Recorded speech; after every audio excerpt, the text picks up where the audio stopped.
पितामह एकादशी का व्रत करते थे। और अर्जुन, सत्यता तो यह है कि भीष्म पितामह ने एकादशी का व्रत किया हुआ है। 26 एकादशी भीष्म पितामह ने करी है। उन एकादशी पर भीष्म पितामह एक काम करते थे, उस एकादशी के दिन भीष्म पितामह कहीं नहीं जाते थे। गौ माता के पास रहकर गाय को चारा देकर, गाय की सेवा कर कर, गाय की पूजन कर कर, गौ माता की आराधना कर कर भीष्म पितामह अपना एकादशी का व्रत करते थे। गौशाला में गौ माता को जितना फलाहार देते थे, अपने अंश से, अपने जो पाया, जैसा पाया वैसे अंश के हिसाब से गौ माता की सेवा में लीन रहते थे। अर्जुन, घबराना नहीं, बाण तुम छोड़ोगे, दुनिया के लोगों को लगेगा कि अर्जुन ने बाण छोड़ा है। भीष्म पितामह बाणों की सैया पर पड़े हैं, दुनिया के लोगों को लगा रहेगा, पर अर्जुन, भीष्म पितामह के शरीर में बाण नहीं चुभेंगे।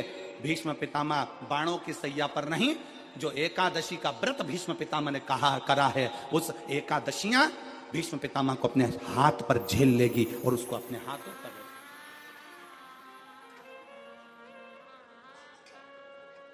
जिन एकादशी का व्रत भीष्म पितामह ने करा है, वो एकादशी भीष्म पितामह को अपने हाथों पर झेलती है। इसलिए हमारे पुष्टि मार्ग में जहां हम ब्रह्म संबंध लेते हैं, हमारे वल्लभ कुल में एक बड़ी सुंदर बात कही जाती है कि भले बकरी जैसे चरो पर एकादशी जरूर करो।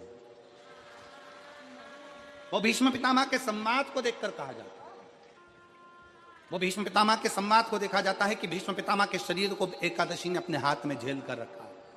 आप पशुपतिनाथ का व्रत करते हो, आप 16 सोमवार का व्रत करते हो, आप संकट सोमवार का व्रत करते हो, आप शिवरात्रि का व्रत करते हो, सोमवार की अष्टमी का व्रत करते हो। उन व्रतों में सारे व्रत करो, मना नहीं है, पर उस व्रत में अपना पूर्ण समर्पण परमात्मा के प्रति रखो।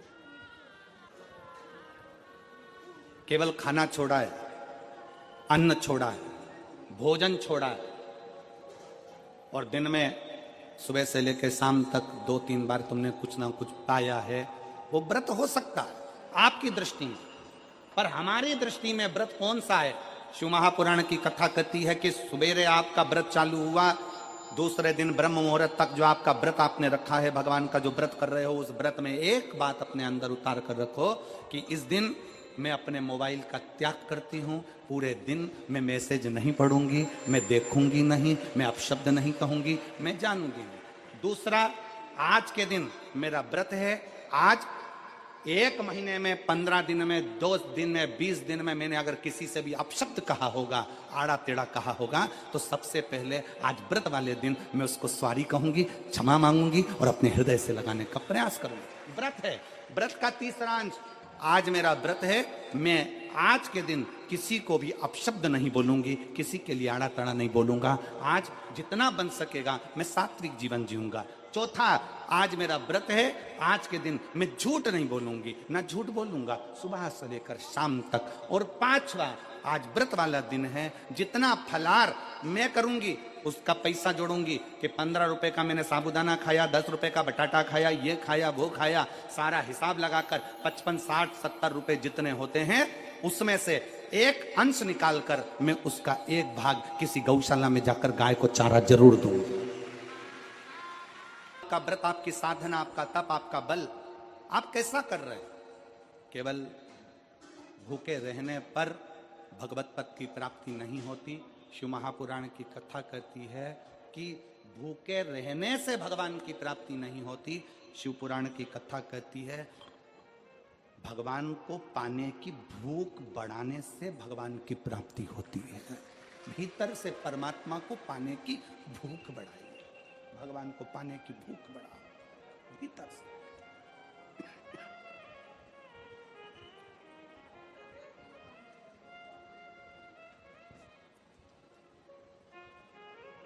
व्रत करो, मना नहीं, तप करो, मना नहीं, साधना करो, मना नहीं, पर उस तप साधना में, व्रत में परमात्मा को पाने की ललकता हो आपके भीतर, भगवान को पाने की ललकता हो आपके भीतर, भगवत पद को पाने की ललकता हो आपके भीतर, तो भगवान। महापुराण की कथा एक बड़ी सुंदर बात कहती है, व्रत आप करते हो, उपास आप करते हो, नियम आप लेते हो, पूरा किसको करना पड़ता है? तुम्हें नहीं। व्रत आप करते हो, उपास आप करते हो, नियम आप लेते हो और पूरा देवाधिदेव करते हैं, भगवान शंकर करते हैं। बस इतना जरूर याद रखें कि जैसे कुछ प्राप्त हो भी गया तो शिव को धन्यवाद देकर शंकर के दरवाजे पर जाते रहना, यह हमारा कर्तव्य है।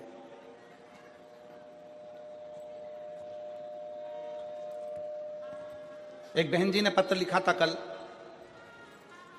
उस पत्र में बहन जी ने लिखा कि शिव महापुराण तप का मतलब क्या होता। चलिए उपास का मतलब बताओ। खाना छोड़ देना व्रत नहीं है, दूसरे का धन छुड़ाकर खाना छोड़ देना व्रत है। शिक्षा दे देना, किसी को चिकित्सा की जरूरत है उसकी चिकित्सा में थोड़ा सा धन लगा देना,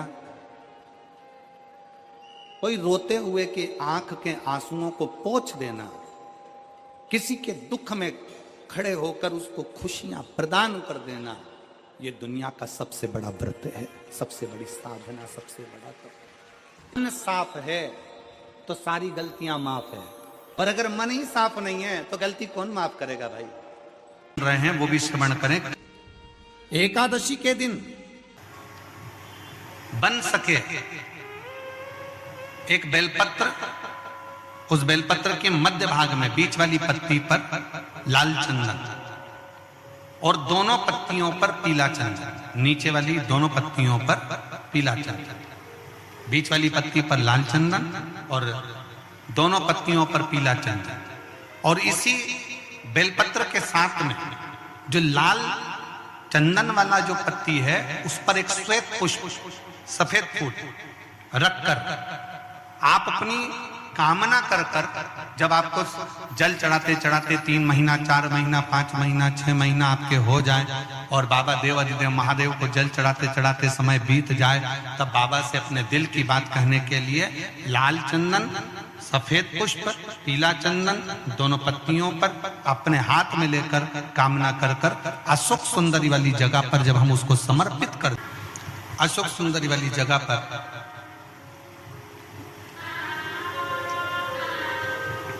ये शिवलिंग जलाधारी और उसके सामने का जो भाग है उसके मध्य भाग में अशोक सुंदरी का स्थान, बस इसी स्थान पर बेलपत्र और श्वेत पुष्प, बीच वाली पत्ती पर लाल चंदन, आसपास की पत्तियों पर पीला चंदन, और वो शिवलिंग की सम्मुख में जो अशोक सुंदरी का स्थान है वहां समर्पित कर उस स्थान। ये रोज नहीं करना, फिर ध्यान देना, कभी कभी 4-6 महीने निकल जाएं, 8 महीने निकल जाएं, 3 महीने निकल जाएं, 5 महीने निकल जाएं उस स्थान, और ये हमने एक बार नहीं बताया, इसको पहले भी वर्णन कर सकते। एकादशी के दिन गंगा के जल में मात्र 7 बेलपत्री डालकर जो नंदीश्वर भगवान अर्थात जो शंकर जी के शिवलिंग के सामने नंदी होता है, उस नंदी के चरण पर गंगा का जल चढ़ाकर बेलपत्री शिव पर समर्पित कर देता है, उसके घर में रुपया रुकना चालू हो जाता है, फिर वो गलत जगह पर नहीं जाता, गलत स्थान पर वो धन जाएगा ही नहीं। बेटा अगर व्यसन में पड़ा हुआ है, मदिरा पान में पड़ा हुआ है, मांसाहार में, जुए आदि में जा रहा है, तुम्हें लग रहा है कि मेरा बेटा गलत मार्ग पर जा रहा है, ये मित्र दोस्ती गलत हो रही है, वो सही जगह पर आ जाए, तो हो रही है 30,000 रुपये महीना, 40,000 रुपये महीना कमा कर लेकर भी आ रहे हैं, कमाई तो आपकी हो रही है, 30-40 हजार रुपये महीना आप कमा रहे हो, 50,000 रुपये महीना, 1 लाख, 2 लाख, 4 लाख रुपए आप कमा भी रहे हो, पर आया और चला गया, उसका क्या करोगे?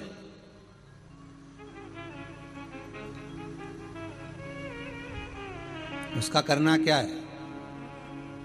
बहुत सुंदर संवाद है, ध्यान दीजिएगा। जिसके घर में कमाने वाले 2-4 हैं, पैसा तो आ रहा है और घर में टिक नहीं रहा, डॉक्टर में, पुलिस में, एक्सीडेंट आदि में, कहीं गलत जगह पर, व्यसन में अगर पैसा जा रहा है, जुए में, मांसाहार, मदिरा पान, या कहीं आया पैसा, पैसा आने में कमी नहीं, आ रहा है पर टिक नहीं रहा, रुक नहीं रहा, कोई मांगने आ गया, दे दिया, फिर वहां से अपने पास नहीं आ रहा, अपन कह रहे हैं भैया हमारा पैसा लौटा दो, नहीं आ रहा,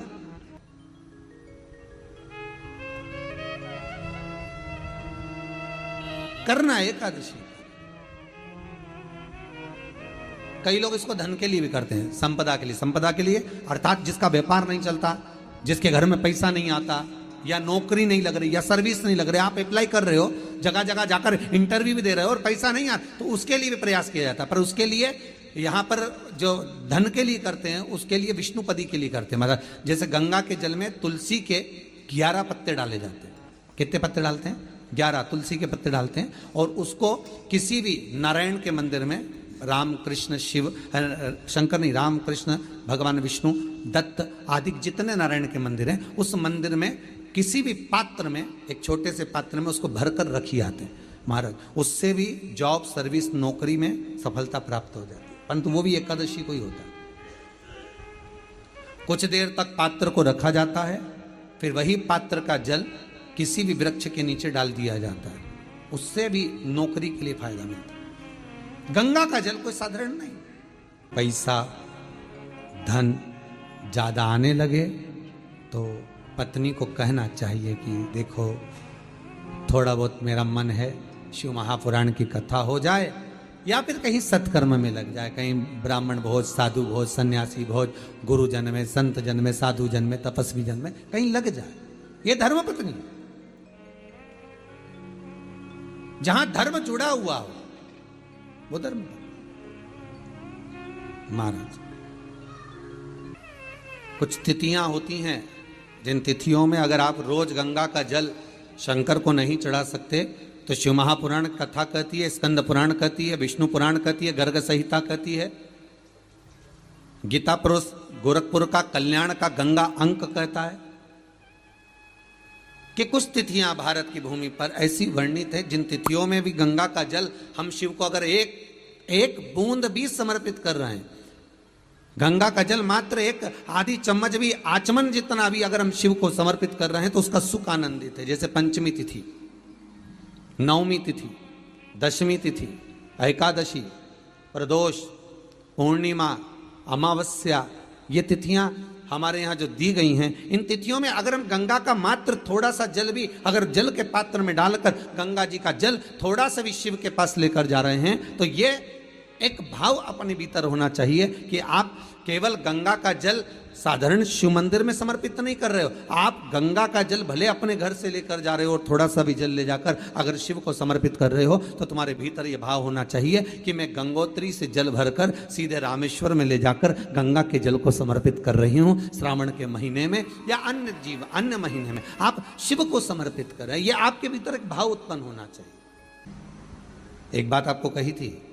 गुरु महिमा में कि घर से जब निकला करो ना, तो भगवान देव अधिदेव महादेव का नाम लेकर श्री शिवाय नमस्तुभ्यम। घर से जब निकलो, कोई कार्य के लिए जा रहे हो तो आप श्री शिवाय नमस्तुभ्यम का स्मरण कर कर जाइए। आप किसी काम के लिए आगे बढ़ रहे हो, श्री शिवाय नमस्तुभ्यम का स्मरण कर कर जाइए। जिस समय आपके मुख से श्री शिवाय नमस्तुभ्यम का स्मरण हो जाए, या शिवलिंग का स्पर्श हो जाए, या शंकर का अनुमोदन कर कर ओम नमः शिवाय बोलकर, या राम बोलकर, कृष्ण बोलकर, शिव बोलकर, आपके भीतर जो रमा हुआ है, आप राम को मानते हैं आप राम को माने, हम मना नहीं करेंगे। आप कृष्ण को माने तो कृष्ण को माने, हम मना नहीं करेंगे। आपका दिल जिससे लगे, आपका चित्त वृत्ति जिससे लगे, और उस पवित्र भूमि में ना जाने कितने साधक, कितने साधु, कितने तपस्वी, कितने संत, कितने महात्मा, कितने जोगी, कितने सन्यासी, कितने ब्राह्मण जन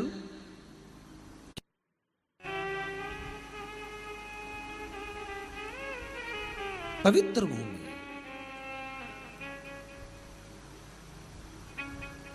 और उस पवित्र भूमि में ना जाने कितने साधक, कितने साधु, कितने तपस्वी, कितने संत, कितने महात्मा, कितने जोगी, कितने सन्यासी, कितने ब्राह्मण जन, कितने विद्वत जन इस भारत की भूमि पर भ्रमण करते रहते हैं, तप साधना करते रहते हैं, उपासना करते रहते हैं, मंत्र जाप स्मरण करते रहते हैं। और जब उनका मंत्र जाप का फल इस भूमि पर प्राप्त होता है, तो यहाँ की जो रज है, यहाँ की जो धूल है, यहाँ की जो माटी है, वो सुख का अनुभव करा देती है, एक आनंद का अनुभव करा देती है। श्री भागीरथ बाबा गंगा जी को लेकर आए।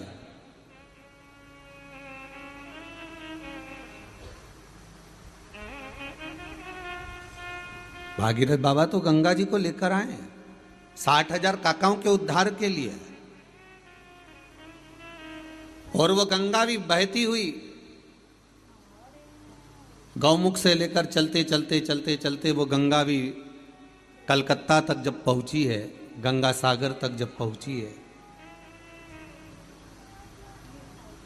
तो उसके घाट पर, उसके तट पर, गंगा महारानी के किनारे पर जितने जितने भक्त, जितने साधु, जितने सन्यासी, जितने साधक, जितने उपासक, जितने जीव रह रहे हैं, ये गंगा उनका कल्याण कर रही है। और जो उसकी शरणागति में जा रहा है, गंगा उसका उद्धार कर रही है। गंगा किसको संवारती है?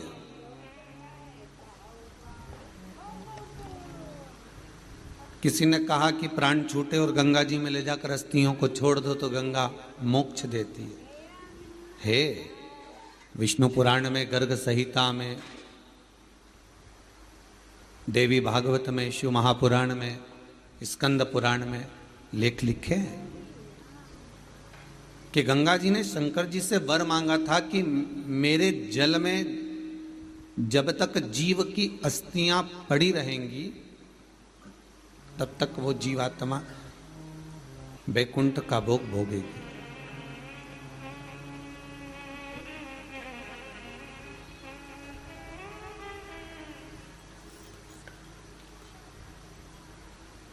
पर गंगा जी ने एक बात और कही है, शिव महापुराण में आपने श्रवण करा ना करा, पर एक बात और गंगा जी कह रही हैं कि मैं तार दूंगी, मैं पापी से पापी जीव का उद्धार कर दूंगी, मना नहीं है। वैसे भी तो भारत की भूमि तो पावन पावन नदियां सारी की सारी जितनी भी हैं ये भारत की भूमि पर है, ये भारत माता पर विराजमान है।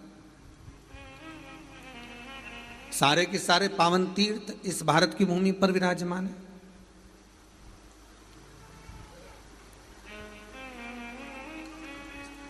पुण्यमय नदियां, पुण्यमय तीर्थ, पुण्यमय तालाब, सरोवर, जितने भी हैं ये सब इस भारत की भूमि पर हैं।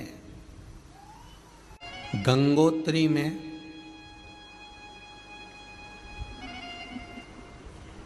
आप लोग गए होंगे कई लोग गंगोत्री। बद्रीनाथ के जो 4 धाम हैं, यमुनोत्री, गंगोत्री, केदार और बद्रीनाथ, विष्णु पुराण में कहा 3 तरह से मरे हुए व्यक्ति की गति नहीं है, उसको मोक्ष नहीं है। पहला पानी में डूब कर मरा हुआ, दूसरा सर्प के डसे से मरा हुआ, तीसरा स्त्री के हाथ से, नारी के हाथ से मरा हुआ व्यक्ति, इसकी गति नहीं है, मोक्ष नहीं है इसकी। इनकी गति केवल एक है, वो है शिव महापुराण की कथा। अगर कोई पानी में डूबकर मर भी गया है, उसके परिवार का, उसके कुल का व्यक्ति अगर एक बार शंकर की कथा भले यहां आकर ना सुने,